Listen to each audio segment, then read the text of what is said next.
Welcome to The Truth About Taxes and Retirement. This podcast is brought to you by SavingYouTaxes.com and hosted by J. Barry Watts. As an advanced tax strategist and enrolled agent federally licensed by the IRS, Barry is uniquely qualified to go deeper into the Internal Revenue Code than most accountants. He understands and interprets its provisions, explaining how they'll help you reduce income taxes you owe so you can direct that previously wasted tax money into tax-free accounts that you can enjoy in your retirement years. Now, on today's episode. Welcome to The Truth About Taxes and Retirement. I'm your host, Barry Watts, an IRS-trained tax strategist, and for 27 years now, a retirement designer helping people figure out the transition from working every day to a work-optional lifestyle. On the podcast today, I've got a co-host. His name is Matt Halloran. Matt, welcome to the show today. I'm super happy to be here. Thanks. Well, we're glad you're here, too. You'll give me a good foil to work off of, sort of a Johnny Carson, Ed McMahon thing. Fortunately, the people that we probably appeal to in the podcast still know who Johnny Carson and Ed McMahon are, because if someone my kid's age was watching or listening to the show, they would have no idea what I just said. Yeah. Today, our program is going to focus on preparing yourself for the retirement transition. And how this program came to be is I was recently talking with a client of mine who I have never met in person. In fact, he came to us through listening to the podcast, and I started him through a series of questions. One of the early questions I always ask stumbled him. And it stumbles everyone when I ask them this question. And it got me to thinking I should do a podcast on all the questions I ask people that they often stumble over so they can know these answers stone cold. And that will really accelerate the design process when we're mapping out what their retirement should look like. So we're going to go through a set of questions today that you should be prepared to answer as you think about going to meet with a retirement designer for the first time. Fair enough, Matt? You doing good? Yeah, I'm looking at the questions and I have a blank face on some of these, so I can't wait to dive into them more deeply. Well, there may be more questions than I know about, and as long as we've got time on the podcast, we'll take your questions too. So the first question that I want to deal with is this. You should be prepared to tell your retirement designer how much money you need every month after taxes deposited into your bank account in order to live the lifestyle that you desire in retirement. How much money do you need deposited into the bank account every month? Now, that seems simple enough, but nearly everybody, when I ask that question, goes, I don't know. Well, my question to you then is, well, if you don't know, who does know? Because I can make up a number. But what if you don't like the number I make up? What if I make up a number so high that it causes your retirement to fail? Or what if it's so low that you don't have enough to buy bread and milk? So the only person who really knows the answer to this question is you. And the problem is that most people just haven't thought about this. So what I'm saying to you is this is something you need to think about. Now, the number that you're going to come up with is going to be net after taxes. And a lot of times when you ask people a question like this, how much money do you need deposited into your account? They'll start with, my Social Security is going to be $2,500 a month. And that's not the question I asked. By the way, that number was a gross number, not a net number. That was before taxes. We're not talking about how much money you're going to have coming in. We will talk about that in the process. But what we're really going to talk about is how much do you need? Because everything starts with the need. What is the amount that you're going to need? And then can we hit it? So how do you develop this number? Where do you get it? Well, a way you can develop it is you could start by keeping a list of what you spend every month for 3 or 4 months. And that would give you a really reliable picture of the monthly ebb and flow and cost of what it takes to pay the bills at the house. Now, be sure that you remember Christmas gifts and birthday presents and vacations. And remember, you're going to have to replace an automobile every few years. You might as well put that in the mix and have that money in the total dollar amount, and then we'll set aside an amount every month to cover purchasing a new car. One thing that people don't think about that happens to nearly every one of my clients in retirement is they have to buy hearing aids. And do you know what hearing aids cost? Like $5,000, $6,000, $7,000, something like that. They have additional dental expenses. Eventually, all that gnashing of your teeth just wears them out. And it's not unusual for people to come in and say, hey, Barry, I need an extra $10,000. And I don't ask them why they need it because it's their business and not mine. But often they'll volunteer, yeah, I've got to pay the dentist. And so they had massive dental work done. So you have to think about all these things in coming up with your number. And I want to discourage you from setting a number that is too low. I have had people come in and set numbers as low as like $1,200 a month. Now, is it possible to live on $1,200 a month? Well, it is, but not the lifestyle that I want to live, and I think not the lifestyle you want to live. And when you've been living on $6,000 or $7,000 or $10,000 or $15,000 a month, and you walk into my office and say, well, in retirement, it's only going to be $1,200 a month, that tells me that you don't have a very realistic view. So a good place to start is with the income that you're currently depositing into your account right now while you're working. Think about how often you get paid, every 2 weeks or every week or once a month, however often it is. How much income gets deposited into your account on a monthly basis, because that's net. Your taxes are already being held out of it in most cases. And that's a great place for you to start thinking about this. And then we can adjust it up or adjust it down, depending on whether that's too much or not enough, or whether it's just right. But here's what the truth is. Your lifestyle that you live is probably calibrated to the income you already receive. And so that's a good place for you to think about and get started on how to answer that question. How much money do you need every month after taxes deposited in your bank account in order to live the lifestyle that you desire in retirement? So, Barry, are there any other tools? I mean, do you recommend that they use a spreadsheet? Is there software? Is there an app? Is there anything that might expedite this or make it a little bit more complete? Well, there are all those things, but if people were spreadsheet, software, app kind of people, they would already be using those. And most folks are not doing that, is my experience. So yes, there are all kinds of tools that'll help you to figure out how to budget. A lot of times people just start writing it down, and that's fine, but they leave a lot of things out. But there are places you can just Google, how do I develop a personal household budget? Just Google that, and it'll come up with all sorts of ideas and tools for you. We've got some tools. I suppose we should offer them, but we don't use them very often personally here in our practice because we just expect people to bring the number to us. So Google it up, and that will probably help you in the process. I like it when people are able to use tools, but I find most people just haven't been disciplined to use that kind of tool. And most of them aren't fortunate, like I am.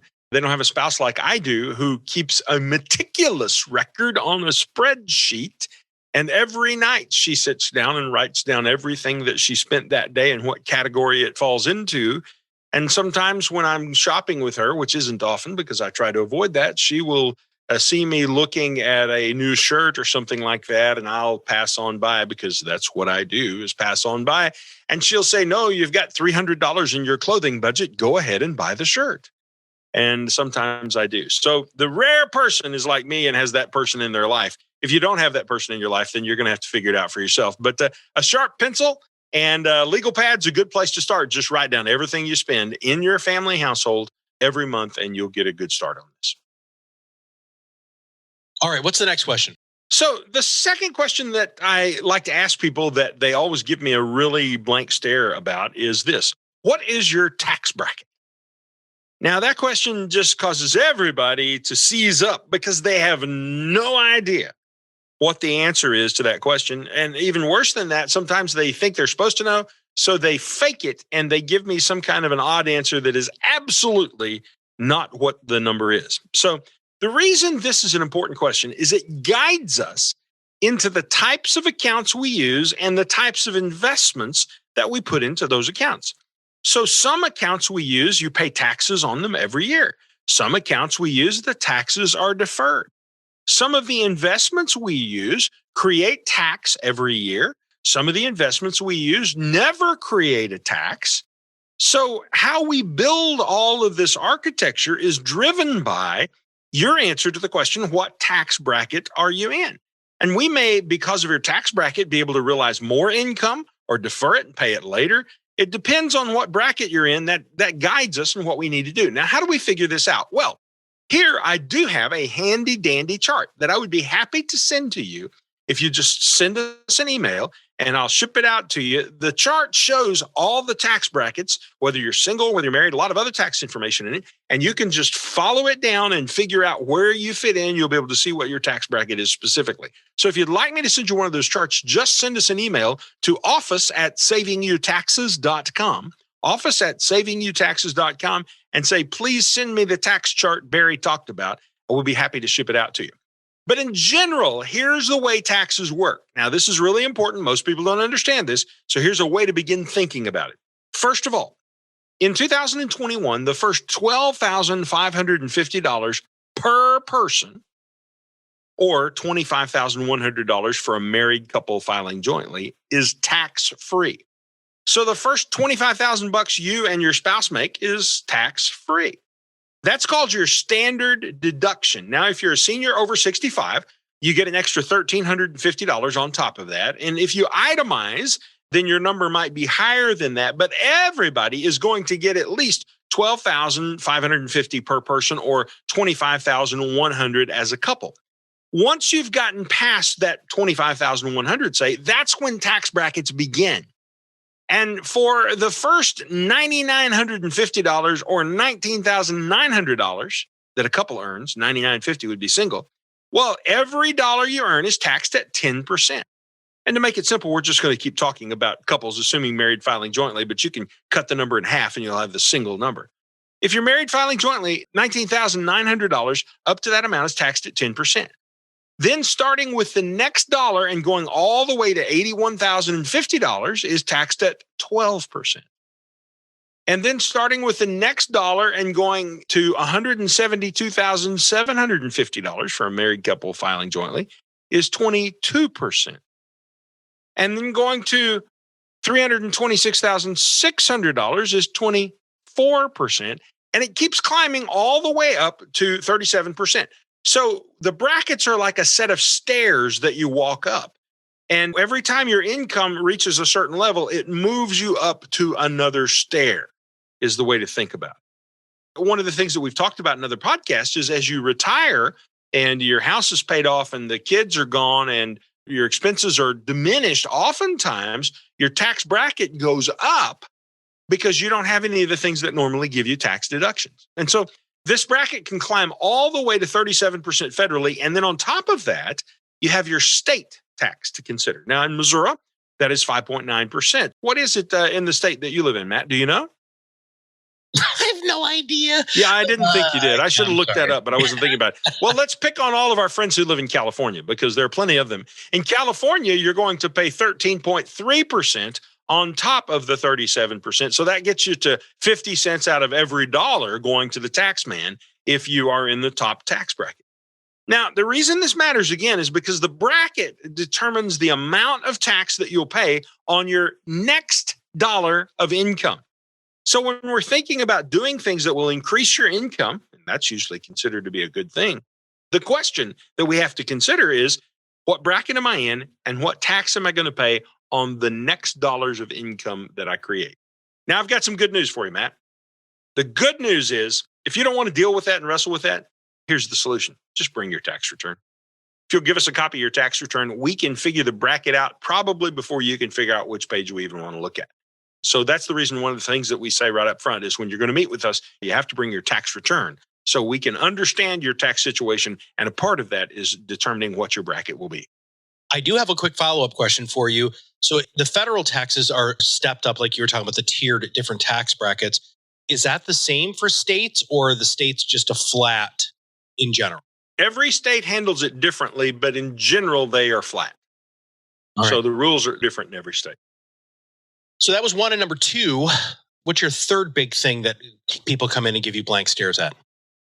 So the third question that people often have to deal with is this: what will your Social Security be in retirement? How much is your Social Security going to be? And again, it's really funny. You're asking a precise question. And a lot of times people feel on the spot because they don't know the answer. So they make up some freaking number. They'll say, oh, it's going to be like $3,000. Well, yeah, it either is $3,000 or it's like $3,000. Because if it's like $3,000 in California, that means it has to be $4,500. But if it's like $3,000 in Arkansas, that means it's like $1,500. So that's not quite true to my friends in Arkansas. But my point is, there is no like. There is only a number. How much is your Social Security going to be? Now, here's where you get that number. Social Security mails out something called your Social Security statement. And they used to send this to every employee in the United States every year, and they decided that was too expensive, so they quit doing it. And then they started back doing it. And so now they send it to some people sometimes and other people never. And I don't know how often or why they send it out exactly. But if you get this document from Social Security, it's about 4 pages long. It'll say your Social Security statement, and you go into it, it's going to show you 3 numbers. It's going to show you how much Social Security that you could get at age 62, which is an early retirement, how much you could get at age 70, which is a late retirement, and how much you could get at what's called full retirement age, FRA. And that usually right now is like 66 and 8 months or 66 and 10 months or 67, depending on what year you were born determines when full retirement age is. So we need that statement from Social Security. Now, if you don't have the statement, what do you do? Well, it's very simple. You go to ssa.gov, that stands for Social Security Administration.gov, and there's a place on there where you can key in what you're looking for and say, I need a Social Security estimate, and they will actually print up an estimate for you right there on the spot and send it out to you. So in order to have a retirement design done, we have to know what Social Security is, because think about this in your mind for just a second, Matt. It all begins with how much do you need? That was the first question. And then we're beginning to answer the question by saying, and how much do you have? And one of the first things that you have is Social Security. So we're doing a math equation. We have a target number. We subtract off the Social Security. And then that moves us to question number 4, which is going to be, what pension options do you have? Now, for some people, this is real easy. I don't have a pension anymore. We've done entire podcasts on that topic and the fact that pensions have gone away. But the fact is, some people still do have a pension. And so the question is, how much pension are you going to receive? Well, I don't know. Well, just like Social Security, they send this information out to you. Or you should be able to contact your HR department, Human Resources, and they'll give this to you. And it'll say at 62, you can have this many dollars. So it'll tell you what the amount's going to be and when you're going to receive it. Now, an important question to ask that most people don't have any idea about is there a COLA associated with that? And I don't mean Pepsi. When I say COLA, I'm talking about a cost of living adjustment, inflation adjustment. And so if your pension is going to be, let's say, $1,000 a month, well, does it have a COLA on it or not? If it doesn't have, 10 years from now, it's still going to be $1,000 a month. But if it has a COLA on it, that means that the cost of living adjustment will be applied. And in every year, it'll go up a little bit to keep up with inflation. And then there's one final question that we ask when we're dealing with pension options. And it's simply this: do you have a lump sum option on your pension? Can you take a lump sum, or is your only option to get a check? And that's an important question that you need to be able to answer. And you may say, well, I don't know the answer to these things. I don't know how to figure this stuff out. Well, let me just ask. I don't know where you work. I don't know who your HR people are. I don't know how long you've worked there. If you don't know, I sure don't know. And the only way we can design your retirement and make it anywhere near accurate is if we have good information. It's garbage in, garbage out. We don't want to put garbage into the system. And so the best way we can do it is by having you get this information gathered up carefully. And one of those pieces of information that you need to gather needs to deal with your pension. You got that, Matt? I do. And while you were talking, by the way, I very quickly went to ssa.gov, put in a little bit of information, and it did exactly what you said. It gave me 3 numbers, different times where I could take my Social Security. And by the way, I know you've done podcasts on this before. There's a really big difference between taking Social Security early and taking it later at like 70. But that was super cool. Thanks for that information. I'd never done that calculation before. We're just here to help. I'm glad that it worked out for you. So, Matt, there's another question that you need to be ready to answer, okay? All right. What is that? I want you to answer this question. Will you receive an inheritance? And this one causes people quite a bit of fluster. And one of the reasons it flusters them is they don't know for sure, and they don't know the amount, and they quickly feel guilty about it because they feel like they're suddenly killing off their parents. This is kind of what I think they feel like. So let's just all be really realistic here, okay? Your parents are going to die. I hope it's later instead of sooner, but your parents and your favorite uncle, in fact, are going to die. And let's set that death to age 100 for them. That's actually the way I do it when I'm designing retirements. It's not soon. Let's set it all the way out to 100. Very few people live beyond 100. And so we know somewhere between today and the time your parents are 100 years old, they're going to pass away. And here's the question then: are you their beneficiary? You either are or you aren't. And you may say, well, I don't know. Well, that probably something be a good idea to bring up and ask that question sometime. You need to be delicate about it. but it would be a good idea to just kind of find out what your mom and dad's plans are so you know how to sweep things up when they eventually do die. Now, the next question then, of course, that comes out of that one is, well, then how much inheritance will you receive? And most people again say, well, I have no idea, because mom and dad have been really closed mouth about this and don't share this number in most cases. My parents were never that way. They've always shared the number. I manage their money today, so obviously I know about those things. But an easy way to think about it, if you're like most families, and in most families, the kids are going to receive the inheritance when mom and dad die. An easy way to think about it would be to say, what's the value of the estate? You know, how many dollars do we have in CDs and in life insurance benefits and in IRA accounts and in stocks, bonds, mutual funds, and what's the house worth? Total that all up. And how many siblings are there? Well, there's only 2 of you. Total it all up and divide it by 2. There are 3 of you. Total it all up and divide it by 3. We've got a whole method around this. If there are 4, guess how many? Total it all up, divide it by 4. And that gives you an idea about what to expect. Now, if we're doing a retirement design for you and we don't need the inheritance, well, then that's fine. That's just going to be extra gravy at the end. But I find that probably 40% of the people I'm dealing with actually will need to receive the inheritance that they're anticipating in order to get to their ultimate life goal number and their life expectancy themselves. So it's just a healthy thing for you to know about. And it's a question that's going to be asked. And if you leave it blank and say, well, I just don't know, then that could really impact how your planning works. Now, let me encourage you about this. If your folks don't have their house in order, go back to the point that I brought up. Let's be realistic here. We're all going to die someday. They need to get their house in order. And they haven't, because they're uncomfortable with the idea they're going to die someday. And they don't know who to ask, and they're intimidated by the process. And so it's just easier to bury your head in the sand. And that's why we have all these famous entertainers, Michael Jackson and Prince and Supreme Court justices, people like that, who die with no estate planning done. And it creates a mess, and it makes lawyers rich.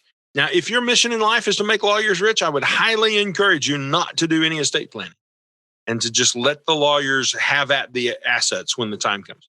But the best way to do it is to help your parents get their house in order, and to also in the process get your house in order. Maybe start getting your house in order and then start bragging to your parents about how in order your house is, and encouraging them to use the same process that you used to get their house in order. And if you don't know where to begin this, SavingYouTaxes.com is how you reach us. Just go to our website. It's got phone numbers. There's email places. SavingYouTaxes.com. Connect with us, and we'll help you get started in the process of getting your estate in order, getting your parents' estate in order, so you can answer that question, will you receive an inheritance? Those are difficult questions. And I know I can totally see when you ask those questions, that sort of flustered look on people's face. And I totally understand the guilt involved in it too.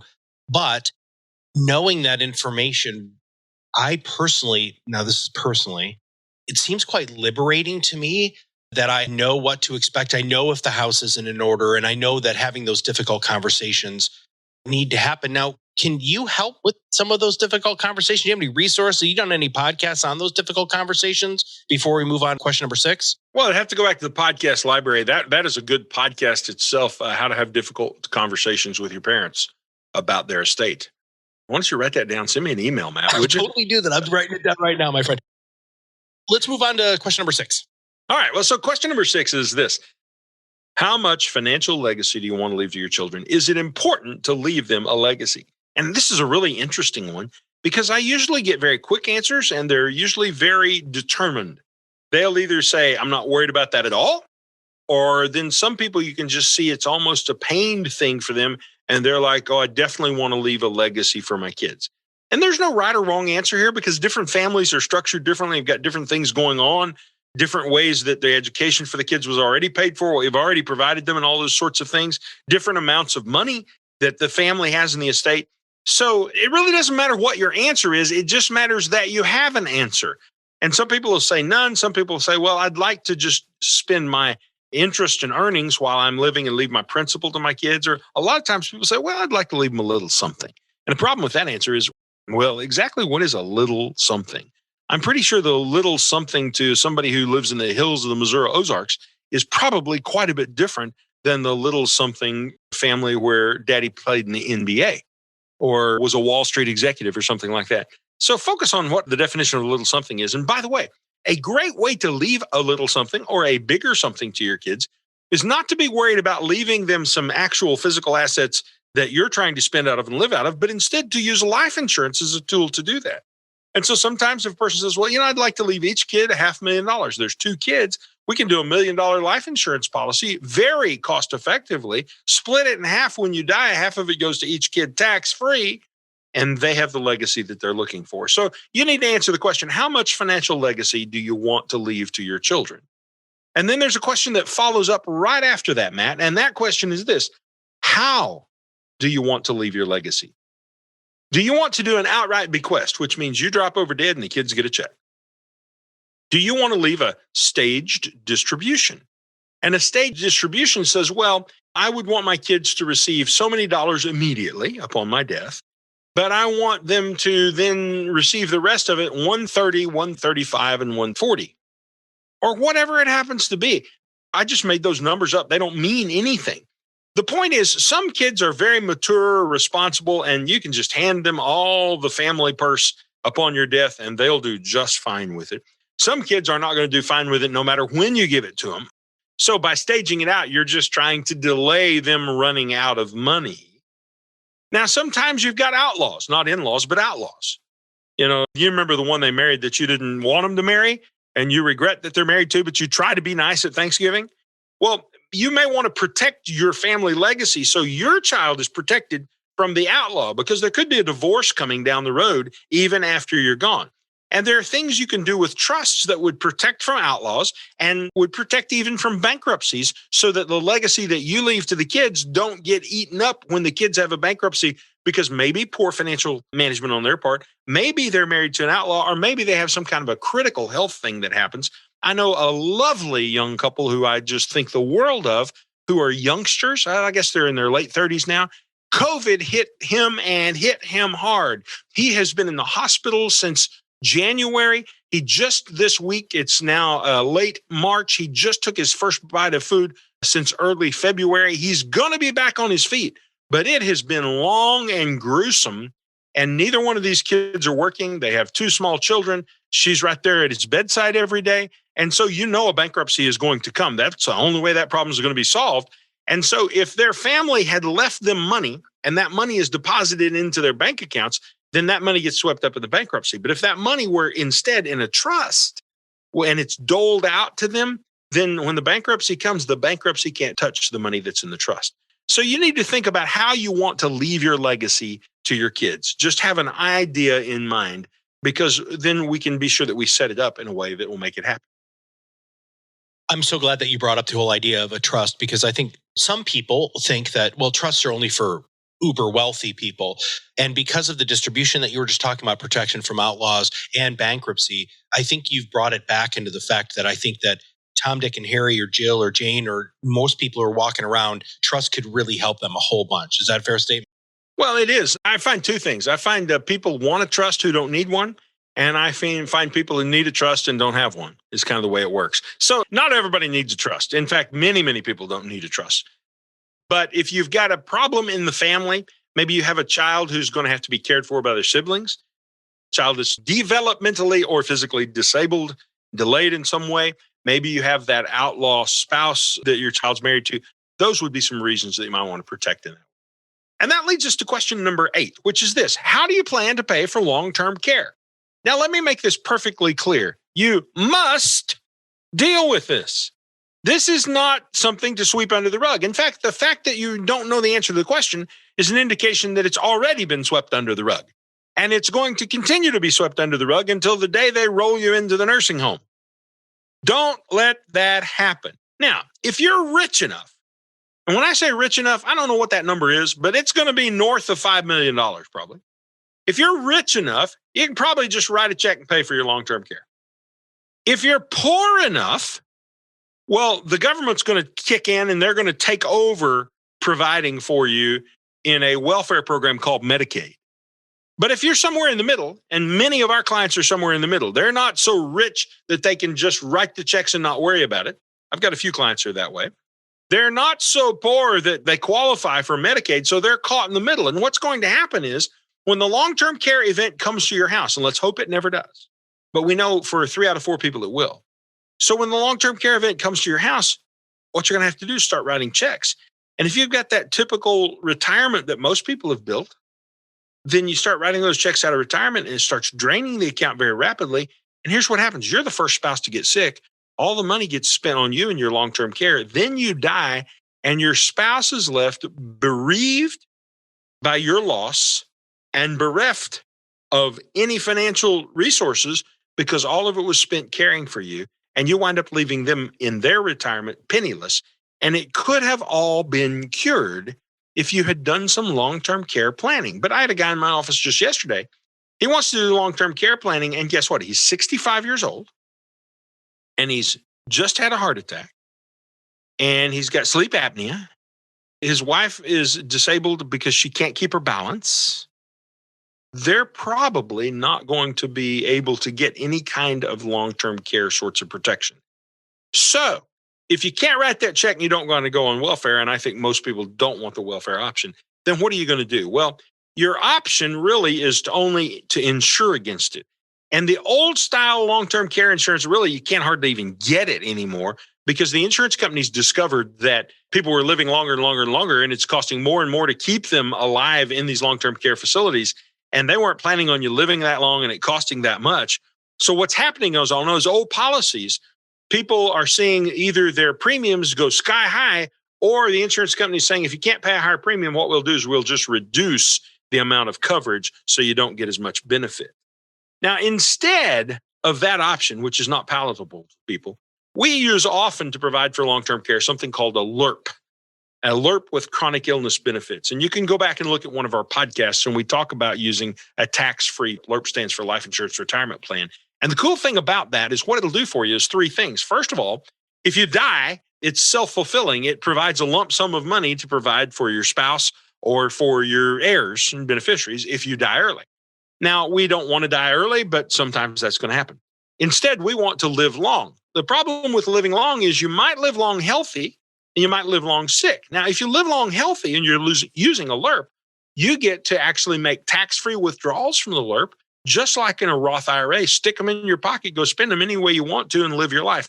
We sometimes refer to these plans as super Roth IRA accounts because they are taxed like Roths, but they don't have any of the handcuffs age-wise. But if you live a long life and you don't wind up spending that money on lifestyle because it was fun and enjoyable, you may get sick and you may need to spend that money on chronic illness. And the insurance company essentially takes the death benefit that you were going to be paid out and they pay it out as a living benefit instead. And they say, we know you're going to have to pay this when you die anyway. So here, why don't we give it to you now? And you can spend that money on your long-term care, chronic illness kind of expenses, have someone come into the home to take care of you. I have an uncle right at this moment. I got a text on him this morning. They decided last Saturday to not give him any more food or water, no more hydration. And he hasn't had anything since Sunday. He has some type of dementia, Alzheimer's issue that he hasn't known the family for quite some time. And they had him at home until the first day of March. And this is the 31st day of March. They had him at home and they were spending like $7,000 or $8,000, but they were at the point where they were going to have full-time round-the-clock care. It was going to cost them something over $20,000 a month. They couldn't do that. So they packed him up back on the 1st and they moved him off to nursing care. And he got out of the car and walked in, actually. But now here we are less than 30 days later and no food, nourishment. He's not awake. You can't talk to them. He's just gone. So this may visit your home. I hope it doesn't. If it does visit your family, let's have the financial end of it worked out.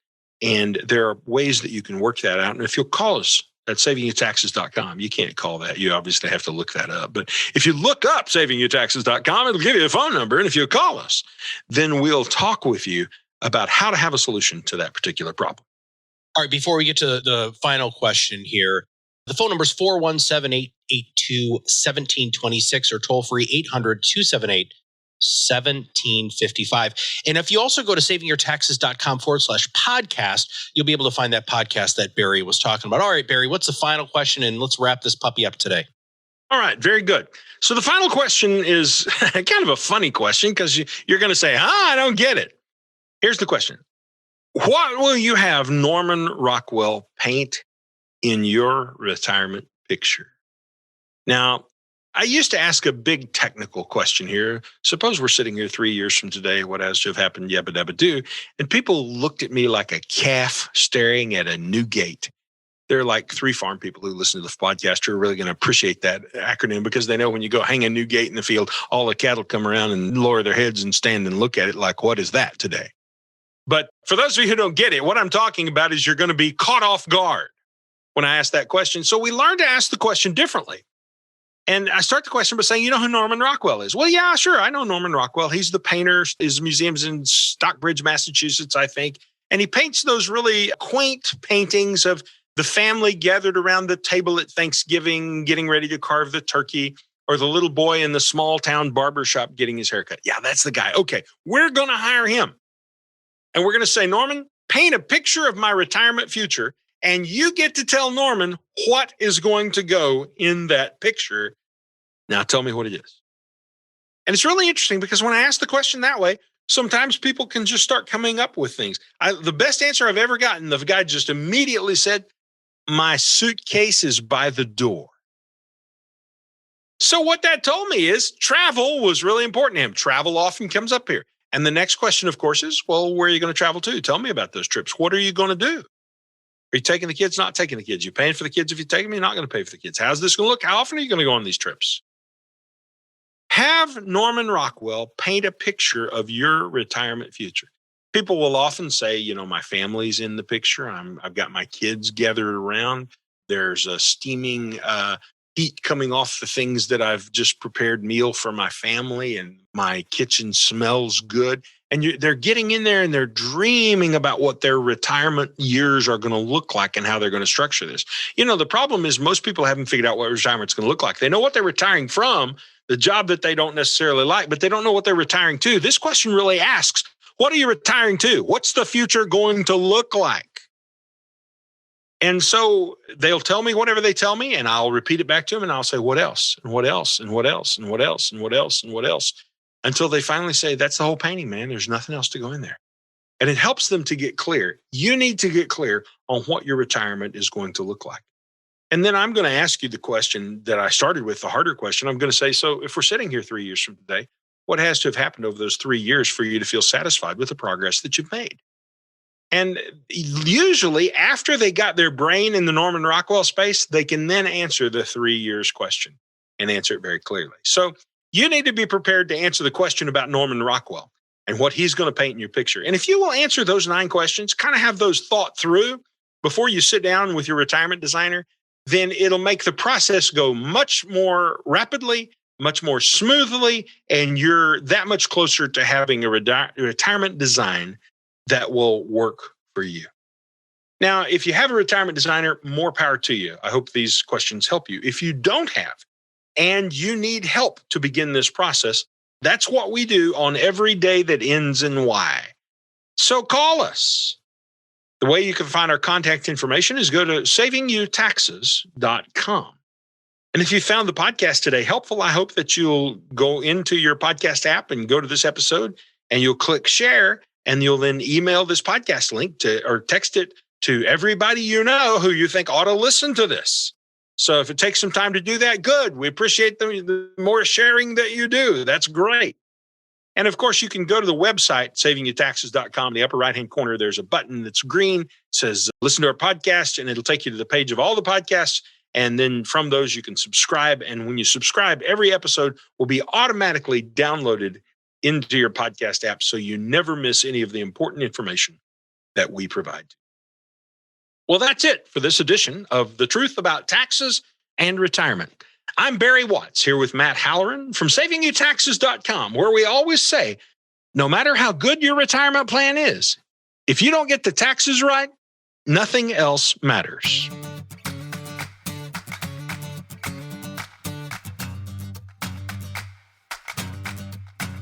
Thank you for listening to The Truth About Taxes and Retirement podcast.